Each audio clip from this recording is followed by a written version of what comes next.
సింహాల గుహ వంటి శ్రమ నుండి తప్పించబడేటంతటి ప్రార్థన చేశాడు దానియేలు గారు.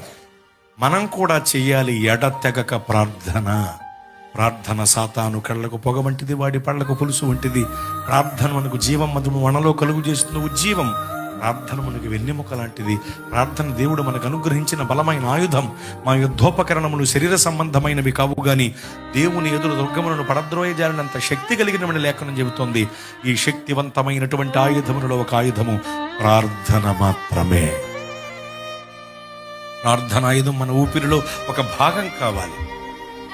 అందుకొరకు మానకుండా ప్రార్థనా మందిరానికి రావాలి. ఎందుకు నిర్లక్ష్యం చేస్తున్నాం?